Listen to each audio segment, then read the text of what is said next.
Village കമ്മിറ്റിക്ക് നേരെ ഉപരി കമ്മിറ്റിയുടെ രൂക്ഷ വിമർശനത്തോടെ ഡിവൈഎഫ്ഐയുടെ തിങ്കൾകരിക്കം വില്ലേജ് സമ്മേളനം കുളത്തൂപ്പുഴയിൽ സമാപിച്ചു. കഴിഞ്ഞ സമ്മേളന കാലയളവിൽ നടന്ന സംഘടനാ പ്രവർത്തനം തികച്ചും ലജ്ജാവഹമായിരുന്നുവെന്ന് DYFI Anchal area president advocate S Binu അവതരിപ്പിച്ച സംഘടനാ റിപ്പോർട്ട് കുറ്റപ്പെടുത്തുന്നു.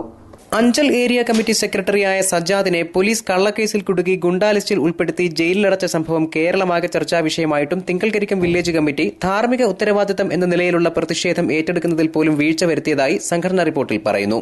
പ്രതിനിധി സമ്മേളനം DYFI Anchal area secretary M Sajjad ഉദ്ഘാടനം ചെയ്തു. ഇന്ന് നവനിർമ്മാണ നയങ്ങളുടെ ഭാഗമായി നമ്മുടെ യുവത്വത്തിൽ കടന്നു വന്നിരിക്കുന്ന എല്ലാവിധ തെറ്റായ പ്രവണതകളും അന്യവർഗ ചിന്താഗതിയും നമ്മളെയും കടന്നുകൂടുന്നുണ്ട്. അതെല്ലാം നല്ല പരിശോധനയ്ക്ക് വിധേയമാക്കി വന്നുപെട്ടിട്ടുള്ള എല്ലാ പോരായ്മകളും തിരുത്തി കൂടുതൽ കരുത്തോടെ മുന്നേറാൻ കഴിയണം എന്നുള്ളതാണ് അതുമായി ബന്ധപ്പെട്ട് സൂചിപ്പിക്കാറുള്ളത്.